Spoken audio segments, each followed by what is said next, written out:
Hello there, I'm the base manager and welcome back to Oxygen Not Included. And Abe, what seems to be the problem? You are making feels like you are displeased. Do you have any problem with the colony? You better not, because we are going to focus on space today, not the colony. Yeah, today... Oh, hello. Oh yeah, this is to be expected, don't worry about that. This is the time that we should probably do this. Uh-huh. To stop it from doing that. In any case, today is the day that we should start refueling these hydrogen rockets so we can start finally use them. I need to go back to the ice planet, so maybe this wasn't exactly the best idea because this rocket, at least for now, it's not going to have a lot of fuel for it. Well, in any case, guys, disregard that. I just started the game, and you know, when you start the game does weird stuff all the time, but it has stabilized. In any case, yeah, we are going to start using this, especially the liquid oxygen. Maybe I can now remove the small oxidizer tanks and replace them with a liquid oxidizer tank on both this rocket and this rocket, and that way we will get rid of this. We'll keep the oxidizer on us and this machine, but this is never going to be quote-unquote operational again. But it's always useful to have oxidizer on hand, oxalite in this case, should you want to use it for oxygen production. But when it comes to use it as oxidizer, well, the time has come for us to use something a little bit more advanced. But yeah, other than that, we should try and think about an alternative power source, because this has clearly not worked as I intended. Yeah, I don't know what happened to our magma. I absolutely have no idea. But this is going to be a major problem for us now, because as you can see, our steam turbines are not working at full efficiency. Which means that I'm opening up some space for us to slap a nuclear reactor at. Now, if you watched the previous season, you know that a nuclear reactor is something that is going to take a little bit of time to get rolling, especially when it comes to vacuuming out the entire place. But we should start working on that, especially now that we have access to these patches of resources. I mean, we already had access to it, but in any case, to get uranium ore. Because, we have uranium in one of these planets. I believe it is this one, yep. But, I'm going to leave it for now. I'm going to take my uranium from space. We don't need a lot of it, after all, so, I think that's a good use of our mining rockets. But, in any case, now I'm going to start preparing the oxalite fill-up for these rockets. Okay, so using this signal switch over here, I'm pretty sure that I have grounded the rocket indefinitely. And no, that's not the switch, dum-dum. This is the switch. Double check. Alright, rocket has been grounded indefinitely. Frankie, do you still have enough food on you? Oh, you have a... Frankie? Yeah, of course. Why should I be expecting anything else? I hate this bug so much. This bug is going to kill some dupes, I can definitely be sure of that. In any case, let's forget about that. Let's fix the rockets and kickstart the liquid oxygen delivery. Okay, so on this rocket with the extra space that we have, I think I'm going to put another solar panel and a battery, and that way I'll be able to remove the internal battery that this thing has, because these batteries really crank up the temperature inside of the rockets. If we take a look at this, well, I believe it's this one. Yep, it is this one. In fact, you can even see that I'm trying to solve the issue that it is having a 41-degree cabin. I mean, I'm pretty sure the dupes don't enjoy that. That's a tad bit too toasty, if you ask me. But yeah, if we can remove the batteries from the inside of the rockets, I say let's do it. So on this case, in here we are going to do another solar panel. If I can find it. This. Build me one of these, and then build me one of these. Perfect. On this side we already have an external battery. No. What? Why is this in here? And this. And... oh! Yeah! I remember this one, I was pushing a couple of things inwards. I mean, I was going to remove the battery so we could add a gas cargo container because of the obvious need for it for the Atmosuit dock. But given that now we have the extra space, we no longer need to do that anymore. We can just come over here, select not the liquid, a gas cargo container or cargo canister, and bam, problem solved. Well, my friends, with all the liquid oxidizer tanks built, it is time to turn on the pumps. Let's start filling all of that with sweet, beautiful, tasty liquid oxygen. Just don't drink it. You might get a brain freeze if you do. And now we see the oxygen returning. It is going at 202 degrees and returning at 201 degree. So we barely lose any temperature, which is very, very good news, especially for the hydrogen. Oxygen, very tolerant of changing temperature. Well, I say very tolerant. For a cryogenic fuel is very tolerant, right?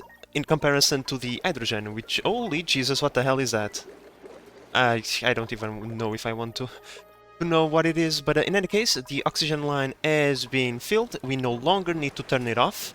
As long as we keep the oxygen flowing, I believe that the temperature of the exhaust gas will not affect the pipes and therefore will not affect the content within the pipes. Especially if said pipes are in a vacuum environment, said exhaust should dissipate very quickly, and so it should not be a problem.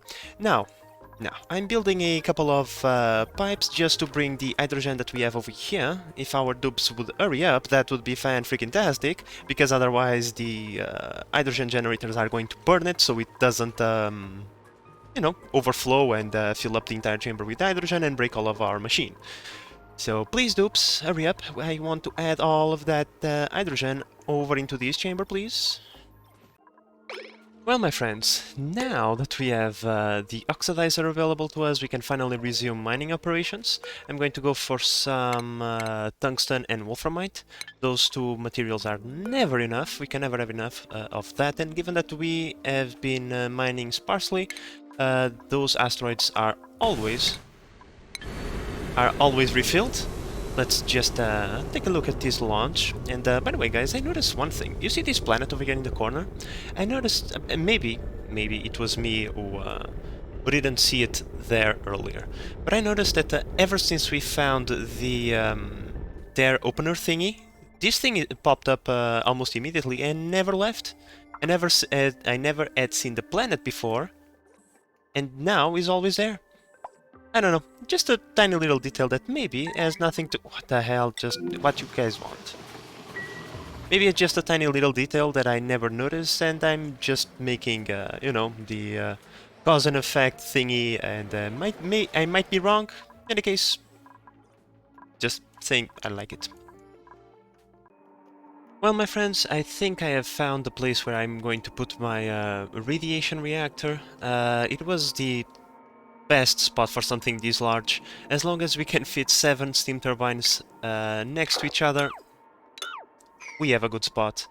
And you know, if there is any problem, let's say maybe a reactor malfunction and subsequential meltdown and a bunch of radiation is launched into the map, well, at least we are next to the vacuum of space. We can open a ginormous hole over here and have all of that waste vacuumed into space without too much effort, so not exactly the worst idea ever. And then we might even be able to transfer some of the nuclear waste upstairs to use by our radiation rockets, so cool.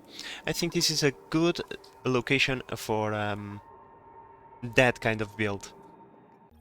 Alright, my friends, so I finished the modifications to this particular rocket over here. I added the oh, come on! Okay, guys, you probably are not going to believe me, okay? But from last time that we spoke until this time, okay, this small cut, I never got a trapped warning. Okay? I never got it. The second I open my mouth, Mima, which I know is Mima, is trapped, quote unquote, on the rocket silo, the nuclear silo, waiting for the suit to be filled up. But she does this every time I open my mouth. It is incredible. But in any case, I'm sorry for that little rant. As I was saying, this rocket is ready to go. I'm going to send it to the water planet immediately because we are in a small problem in regards to water. We are running a little bit low and I need that water to start coming. So... Oh yeah, I was just waiting on some water to be filled up, but we don't need to put a lot of water in here. This mechanism is actually... pretty simple. So I had a problem, right? If I fill up this with water on the water planet and I bring it over here, the emptier thingy is going to take all of the water out of it, which means I cannot automate this rocket to go back and forward to get that water for me automatically. I would have to sit in here, fill this liquid cargo with a little bit of water every time, and then send the rocket, come back, remove all the water, add a little bit, blah blah blah. However, if we have one of these on the inside, the mechanism will automatically fill it up with water. Any water that it is used between trips, every time it comes back to the water planet, this thingy is going to fill up the internal tank first to be used by our plumbing thingies. Right, and this way we don't ever need to worry about that again. I can automate this rocket without any concern, and now I just need to find a trucker dupe that is willing to live the trucker life. But oh well, for now that trucker dupe is going to be Airy, because it is the only pilot that we have available. All the other rockets are breathability. You should have, yep, you have exchange your suit. This one is for vacancy only. Very important, otherwise the dupes are going to drop the thingies on the floor. Everything is checked, acknowledge warnings, cargo transfer complete. Begin launch sequence. We are going to launch the rocket and we are going to make sure that this time the rocket lands on this platform, platform 997. We are going to go over here, select the rocket, platform 997 please. That way Ari is going to have access to the world itself, right? Because there is a ladder, and the game is going to allow me to weld these two pipes together, essentially. Well, the cool thing about having your dupe drop the suit on the floor is the fact that he will not leave until someone comes over here and drops a suit in the Atmo dock. So, you know, having this unfortunate thing over here is not the end of the world. At least when this happens, of course. But still, I would like to see this gone, because if I set it to crew, then it must stay in there until I say otherwise. Now, on other news, it would appear that this rocket has arrived as we were speaking, so let's just do this. Of course, that our adventurous dupe had to go for a deep dive into this massive ocean. Oh well. Now, as we hover over the water, we can see that this water is a little bit toasty. Not exactly the ideal temperature for use in our base. That's why I'm going to conduct the pipe. Let's pause the game because there is a lot of things over here.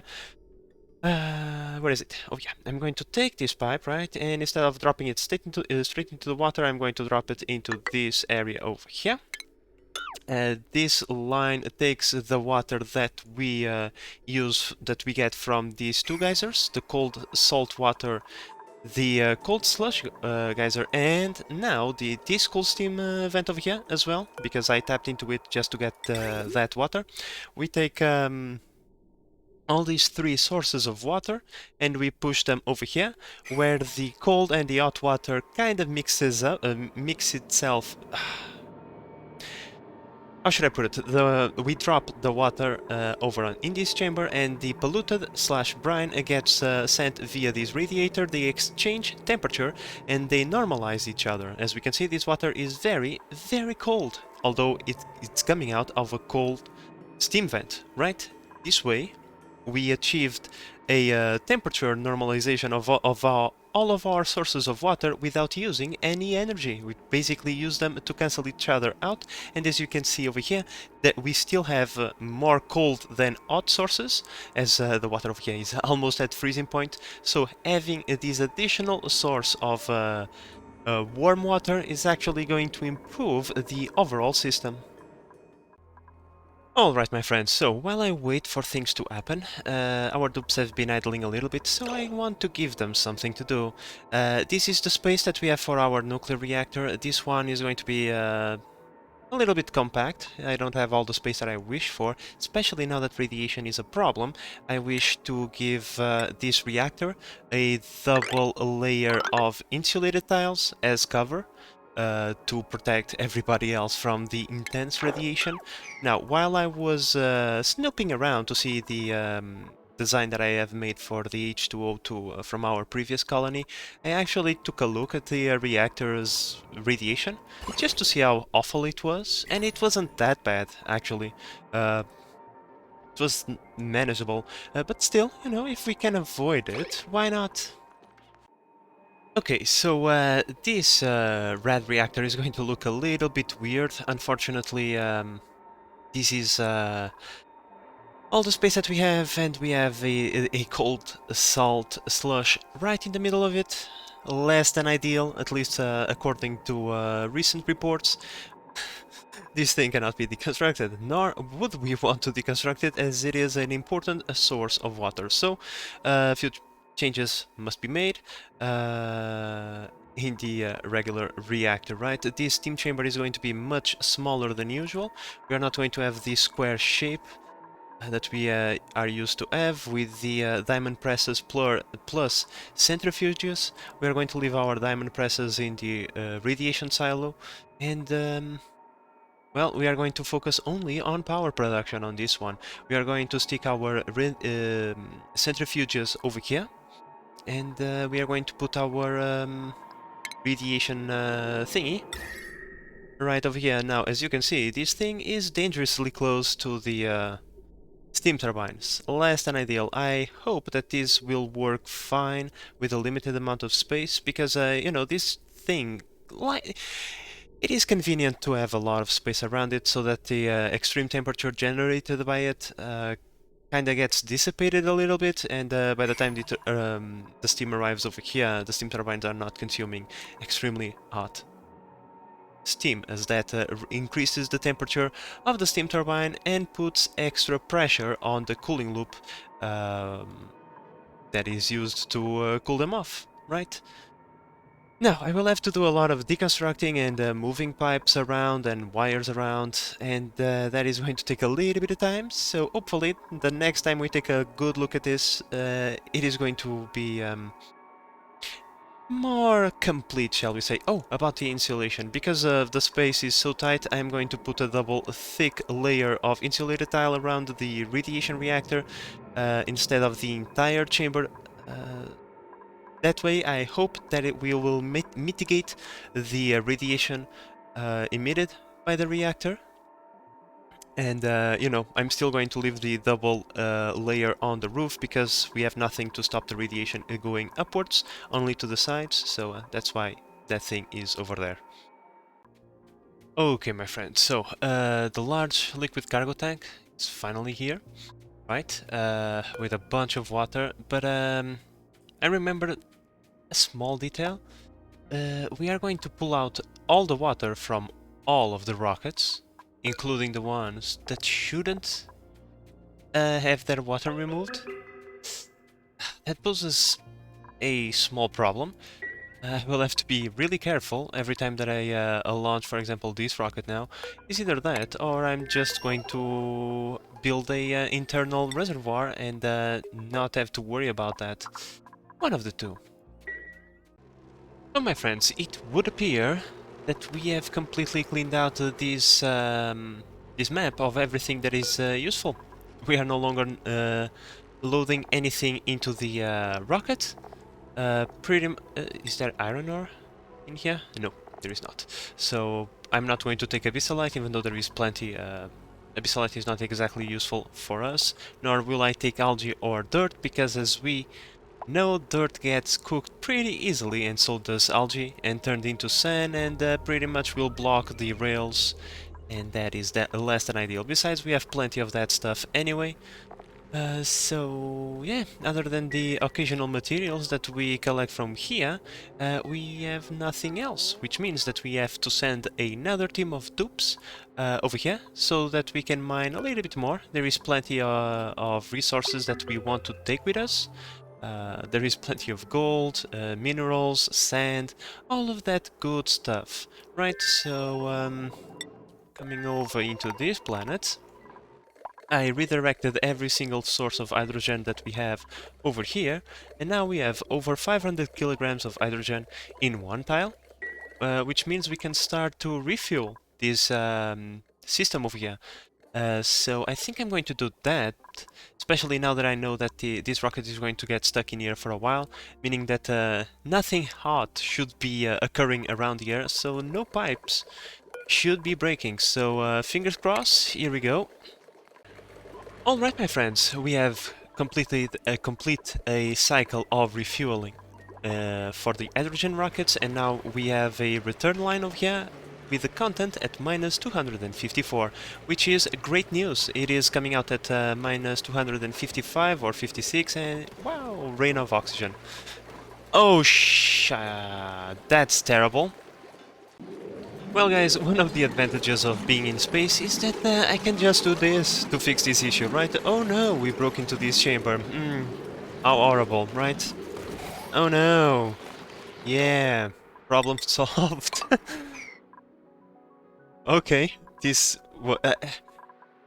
I need to better filter this thingy over here so that we don't have a lot of oxygen getting in there, because that was not ideal, let's just say it. I don't mind having these little bits, these ice cubes of oxygen laying around, but if they are prone to doing that, then this is going to be a problem. Now that we have our hydrogen engines refueled, it is time to think about a mining excursion. And we must analyze a little bit the star map, because most of the tiles that we have on the edge, we can access them with the petroleum engine. For example, we have the radioactive asteroid field over here, but that doesn't mean that these resources are locked behind the hydrogen engine. No, because we can reach over here. The only ones that are locked are this one, the carbon asteroid field, which pretty much just give you a bajillion coal, just in case you are in need of that, but we are not. We have plenty of coal. And this one over here, the glittered asteroid field, which gives you the fluorine and gold and a little bit of regolith. And also this one, helium cloud, for a bunch of water or hydrogen, which we don't care about. And this one over here, the space debris, glass, sand, iron ore, and liquid copper. I was thinking about it, and it is going to be between one of these two. Either we are going to go for a bunch of copper and iron, which is always nice, or we are going to go for the fluorine, for the supercoolant. So all of a sudden we have a bunch of heat damage, less than ideal. Stop! That's not cool. I think I know what happens, because we stopped providing it with hydrogen for a little while. The line somewhat heated up, even though the first time around it was not a problem, but apparently now it was. Less than ideal, especially because we can see that the hydrogen is at the same temperature it was. Oh, please don't break in here, that would be terrible. But yeah, I am displeased with this result. But oh well, my friends, it is a little bit unfortunate that this happened right before the big inauguration, but even if we want to fix this, we must build ladders, and for that we need to remove the rocket out of here. I decided to send it into the glimmering space debris field to get glass, copper, and iron out of that deal, and this one is also going to get going because we are still in need of more tungsten and wolframite. So let's just appreciate this moment.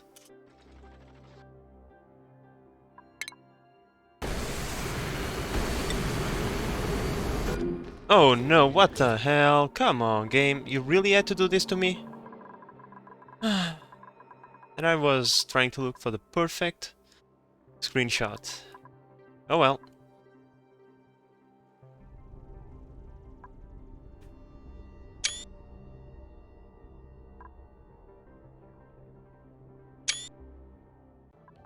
Well, we might not yet have found a trucker dupe to pilot this rocket, but this rocket is going to be grounded for a considerable amount of time, so I changed Frankie from this module into this one, and we are going to start automating the water fetch process, because once again, we are still, oh yeah, automatically controlled.